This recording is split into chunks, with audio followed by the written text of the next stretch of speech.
పవిత్ర వాళ్ళ మేనమామ అంటున్నావు. మేనకోడల మీద బాధ్యత ఉంటుంది కాబట్టి ముంబైకి తీసుకొని పోతా అంటున్నాడేమో.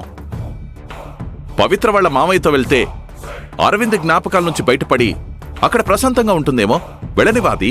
లేదంకుల్, పవిత్రకు వెళ్ళడం ఏమాత్రం ఇష్టం లేదు. ఇష్టం లేంది నీకా పవిత్రకా? ఇద్దరికి. అతను తన మేనమామ. అతని అభిప్రాయానికి ఎదురెళ్లే హక్కు నీకేముంది? అది ఖచ్చితంగా ఉంది. పవిత్ర కడుపులో మా ఇంటి వారసుడు పెరుగుతున్నాడు అంకుల్. ఈ టైంలో తను ట్రావెల్ చేయడం మంచిది కాదు. పైగా పవిత్రకి ఇష్టం లేకుండా బలవంతంగా తీసుకెళ్లిపోతానంటే నేను ఒప్పుకోను. ఈ విషయంలో మీ డాడీ ఏమన్నారు? డాడీకి ఇంకా ఈ విషయం తెలియదు అంకుల్. తెలిస్తే ఆయన కూడా నేను చెప్పిందే చెప్తారు. అది కరెక్టేలే, వాడు అలాగే చెప్తాడు. ఈ టైంలో పవిత్ర దగ్గర సెక్యూర్గా నేను ఉండడం చాలా అవసరం అంకుల్. పెద్దవాళ్ళు చిన్నప్పటి నుంచి పవిత్రను పెంచిన వాళ్ళు. తాతయ్యకి నానమ్మకు కూడా పవిత్ర ముంబై వెళ్ళటం ఇష్టం లేదా? ముందైతే ఇష్టం లేదు అంకుల్. కానీ వాళ్ళ మేనమామ బలవంతంగా ఒప్పించారు. సరే, అది నేను రెస్ట్ తీసుకోవాలి. నువ్వు బయలుదేరు. మళ్ళీ బిజినెస్ గురించి మాట్లాడడానికి ఎప్పుడు రమ్మంటారు అంకుల్? నేను చెప్తాను, నువ్వు వెళ్ళు. సరే అంకుల్. అది ఏంటంకుల్? పవిత్ర ముంబై వెళ్ళటం వాళ్ళ తాతయ్య నానమ్మకి ఇష్టమైతే వెళ్ళనివ్వు. నువ్వు అడ్డుపడు. పవిత్రకి ఇష్టమైతే మాత్రమే పంపిస్తాను అంకుల్. లేదంటే ఎవ్వరు ఒప్పుకున్నా నేను పంపించను.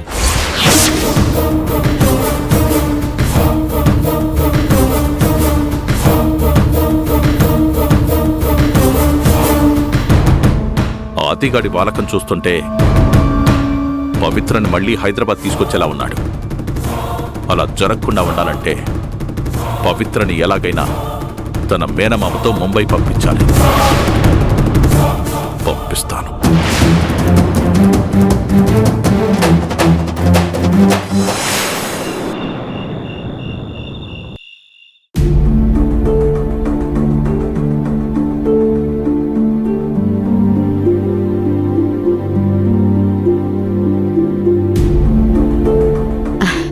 ఆది కోసం ఎదురు చూస్తున్నావా అన్నయ్య? అవును సీత, రాజశేఖర్ దగ్గర వాడేం నేర్చుకున్నాడో తెలుసుకుందామని ఆతృతగా ఎదురు చూస్తున్నాను. ఫోన్ చేసి విషయం కనుక్కోవచ్చు, కానీ ఆది మొహం చూస్తూ వాడు చెప్పేది వింటే తండ్రిగా నాకు తృప్తిగా ఉంటుంది. బయట పడవు కాని ఆది అంటే నీకు చాలా ఇష్టం కదన్నయ్య. నాకు అరవింద్ ఎంతో ఆది కూడా అంతే సీత. నేనింతకు ముందు ఆదిని తిట్టిన ప్రతిసారి నువ్వు ఎదురుగా బాధపడతావు, నేను గదిలోకి వెళ్ళి బాధపడతాను. అంతే తేడా. ఆది వచ్చావా? నీకోసం ఎదురు చూస్తున్నాను రా. రాజశేఖర్ గారి దగ్గర నువ్వేం నేర్చుకున్నావో తెలుసుకోవాలని మీ నాన్న చాలా ఎగ్జైట్ అవుతూ వెయిట్ చేస్తున్నారు. రారా, కూర్చుందాం.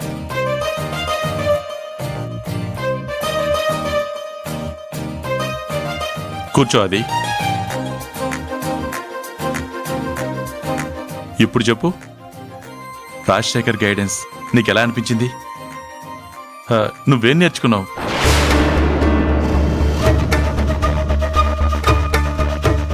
నిజానికి రాజశేఖర్ నాకంటే బిజినెస్ వ్యవహారాల్లో చాలా తెలివైనవాడు.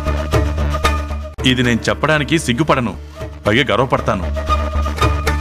వాడి డైరెక్షన్ వల్లే అరవింద్ అంత పెద్ద బిజినెస్ మ్యాన్ అయ్యాడు. రాజశేఖర్ దగ్గర ట్రైనింగ్ తీసుకున్నావంటే నువ్వు కూడా మీ అన్నయ్య అంత గొప్పవాడు అవుతావు. చెప్పరా అది, నీకు వర్క్ ఎలా అనిపించింది? ఆల్ గుడ్ నాన్న. అంకుల్ బాగా ఎక్స్ప్లెయిన్ చేశారు. ఫస్ట్ టైం కాబట్టి నేనే కొంచెం తడబడ్డాను. నెక్స్ట్ టైం నుంచి ఆ ప్రాబ్లం ఉండదు. నాకిప్పుడు చాలా సంతోషంగా ఉందిరా. ఒరే ఆది, నువ్వు బిజినెస్ లో మేమంతా గర్వపడే స్థాయికి వెళ్తావు. నా మేనలుడుగా నా పేరు నిలబెట్టాలి నువ్వు. ఆది, మా విక్రమ్ కి కూడా చాలా తెలివితేటలున్నాయి. ఇలా చెప్తే అలా అల్లుకుపోతాడు.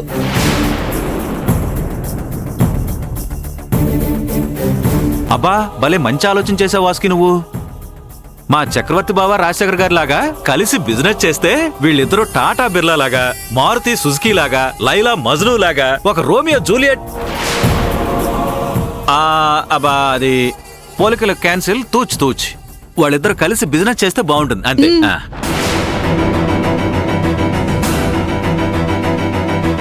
అది నువ్వు వెళ్ళి ఫ్రెష్ అయ్యిరా, మళ్ళీ వదిలించుకునిరా, మనం తర్వాత మాట్లాడుకుందాం. సరే నాన్న.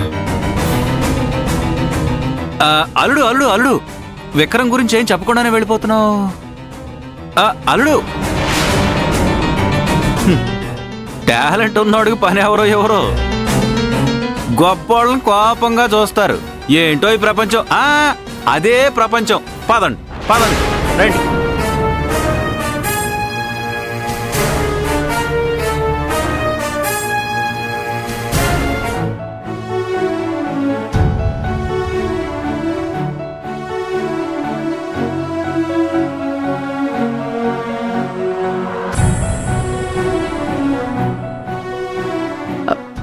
ఆది, ఎందుకు డల్గా ఉన్నావు? అదేం లేదు సీతమ్మ, బానే ఉన్నాను. టైర్డ్గా ఉందంతే. ఒరేయ్, నేను నిన్ను పెంచిన అమ్మని. నీ మొహం చూసి నువ్వే మూడ్లో ఉన్నావో చెప్పేస్తాను. నా దగ్గర దాచే ప్రయత్నం చేయకు. ఏమైందిరా? రాజశేఖర్ గారు ఏమైనా అన్నారా? అంకుల్ నాకు బిజినెస్ గురించి ఎక్స్ప్లెయిన్ చేస్తున్న టైంలో పవిత్ర దగ్గర నుంచి ఫోన్ వచ్చింది. అది అటెంప్ట్ చేసినందుకు అంకుల్కి చాలా కోపం వచ్చింది. ఇంపార్టెంట్ పనిలో ఉన్నప్పుడు అది తప్పేగా. అది నాకైతే అందుకోసం ఆయన కోపం వచ్చినట్టు అనిపించలేదు. కేవలం పవిత్ర ఫోన్ కాబట్టే అంకుల్కి కోపం వచ్చింది. పవిత్ర విషయంలోనే అలా బిహేవ్ చేస్తున్నారు. చచా, అలా ఏముండదు. ఉంది సీతమ్మ. నా వరకైతే పవిత్ర ముఖ్యమా బిజినెస్ ముఖ్యమా అంటే పవిత్రే ముఖ్యం. ఆమెకు అండగా ఉండడం ముఖ్యం.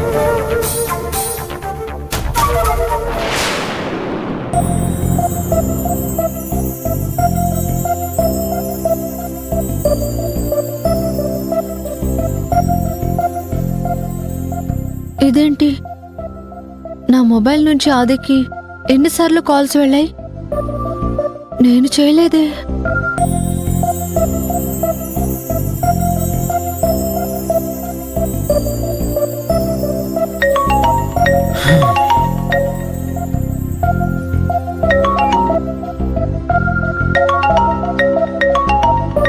హాయ్ పవి, డిన్నర్ అయిందా? అయింది, కానీ నా మొబైల్లో నీకు చాలాసార్లు కాల్స్ వచ్చినట్టు డైల్ లిస్ట్ లో ఉంది. నేను నీకు కాల్స్ ఏం చేయలేదే. నా మొబైల్ నుంచి ఎవరైనా చేశారా? హే పవి, నువ్వేం టెన్షన్ పడకు. శైలు ఫోన్ చేసి మాట్లాడింది అంతే. శైలునా?